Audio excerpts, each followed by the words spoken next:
Exercice 3. Soit les groupes d'espace P, N, A de 1 et C, M, C de 1. La première question, expliquer la notation de chaque groupe d'espace.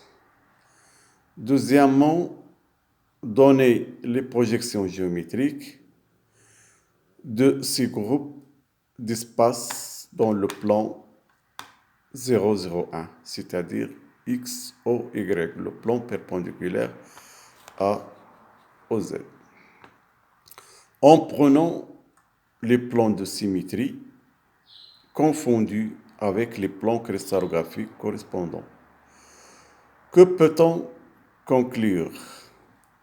Troisièmement, en déduire le nombre d'équivalents et leurs coordonnées réduites d'une position générale X, Y, Z. Quatrièmement, que deviennent ces coordonnées pour une position particulière, on l'appelle spéciale, située sur l'axe de 1.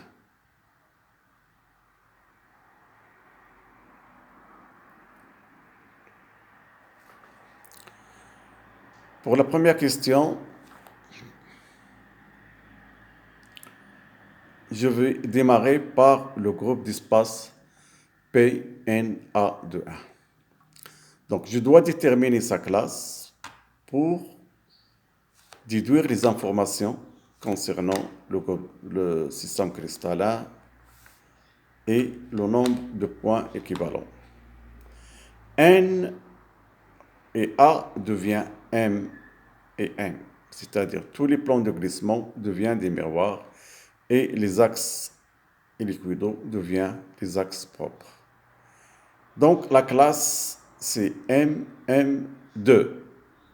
Donc cette classe elle est caractéristique du système orthorhombique dont les orientations sont OX, OY, OZ, c'est-à-dire la rangée 1, 0, 0, 0, 1, 0 et 0, 0, 1.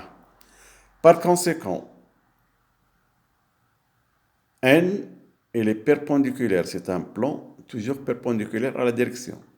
La première direction, c'est 1, 0, 0. Donc, N est perpendiculaire à la première direction, 1, 0, 0. A, elle est perpendiculaire à la deuxième direction, 0, 1, 0. Et de 1, elle est parallèle à la direction 0, 0, 1. Le nombre de points équivalents que nous allons utiliser dans les questions suivantes, j'utilise la représentation stéréographique de la classe qui est MM2. Donc, ça, c'est OX et ça, c'est OY. Donc, j'ai un plan perpendiculaire à OX et un plan perpendiculaire à Y. Donc, les deux miroirs sont perpendiculaires. Une position générale avec ce miroir devient ici. Ces deux positions, en utilisant le second miroir, tombent en bas. Voilà. Je peux aller de cette position à cette position avec un miroir, et de cette position à cette position-là avec le second miroir, et je peux aller de cette position à cette position-là avec un axe 2 au milieu. C'est-à-dire que l'axe 2 en troisième position se déduit des deux miroirs en première position et deuxième position. Donc, pour le nombre d'équivalents, je dois utiliser la multiplicité des modes. Dans ce cas-là, Pn A de 1, le mode est P. Sa multiplicité est égale à 1. Donc, le nombre de points équivalents qui figure dans la représentation stéréographique, c'est 4 qui multiplie 1, c'est-à-dire 4 points équivalents pour le groupe d'espace Pn A de 1. Pour le deuxième groupe d'espace, C, M, C de 1. Donc, le C devient M, le 2A devient 2. La classe, c'est M, M2.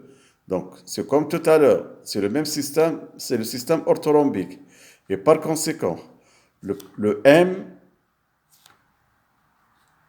il est perpendiculaire à la direction 1, 0, 0. Le C, il est perpendiculaire à la direction 0, 1, 0. Et 2A, il est parallèle à la direction 0, 0, 1. La même représentation géographique, parce que c'est la même classe. Sauf ici, vous avez un mode différent, c'est le mode C. Et le mode C, il est caractérisé par une multiplicité égale à 2. Donc, je dois multiplier le nombre de points équivalents dans la représentation stéréographique par la multiplicité des modes. Donc, le nombre de points équivalents, c'est 2 fois 4 est égal à 8. C'est 4 fois 2 ou bien 2 fois 4. Deuxième question, c'est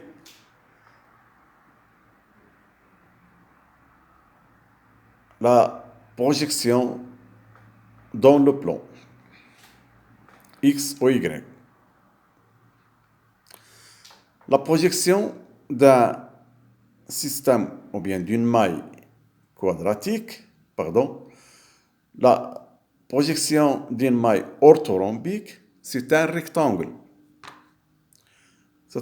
De là à là, c'est A, et de là à là, c'est P.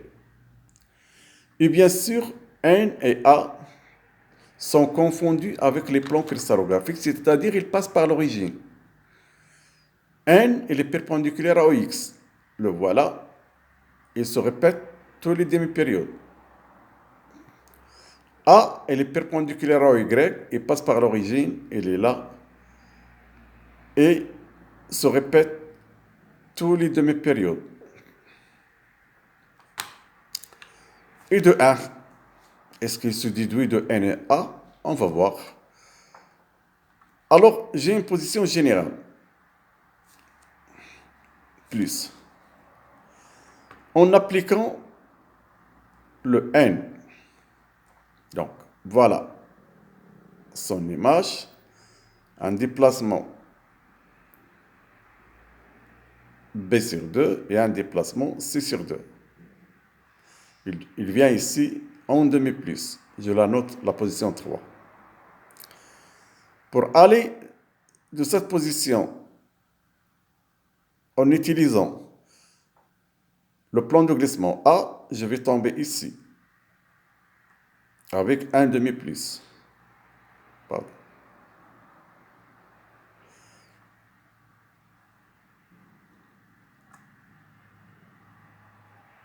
Je répète.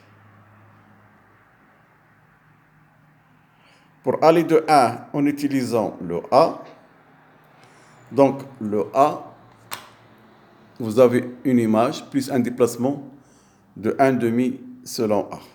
Il vient ici en plus.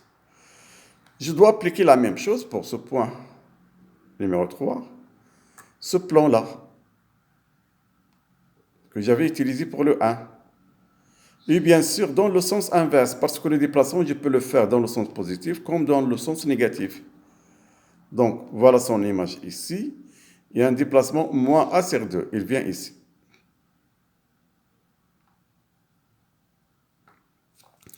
Alors, on a montré tout à l'heure qu'on a 4 positions. Donc, je m'arrête. Alors, bien sûr, pour aller de ce point à ce point, donc, j'ai utilisé le N. Pour aller de 1 à 4, j'ai utilisé le A. Et comment? Partons de 1 à 2. Vous voyez très bien qu'il y a un axe de A ici.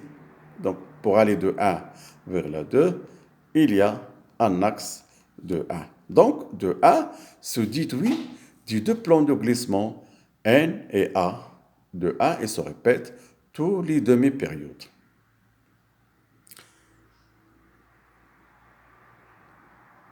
L'axe de 1, on voit ici, il est en dehors de l'intersection des plans A et N. On voit aussi que les éléments de symétrie N, A de 1 présents dans le groupe d'espace Pn A de 1 n'entraîne pas d'autres éléments de symétrie. Alors maintenant, si je prends l'origine ici de la maille, c'est-à-dire sur l'axe de 1, vous constatez que si j'ai une maille dont l'origine passe par l'axe de 1, c'est-à-dire ici, on constate que le plan A sera décalé de l'axe de 1 par un quart de Y, un quart de B, et le N sera décalé de 1 quart de A par rapport à l'origine.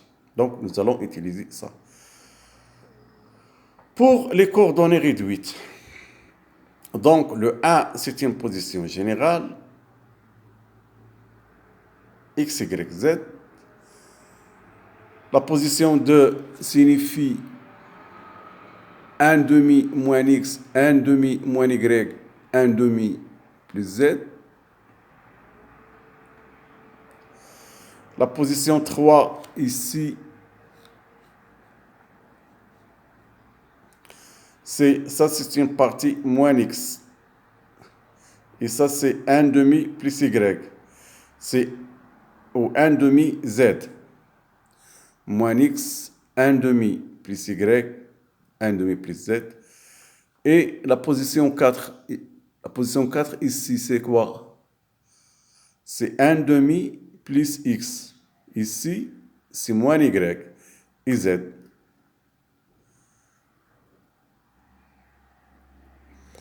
1 demi plus X moins Y et Z.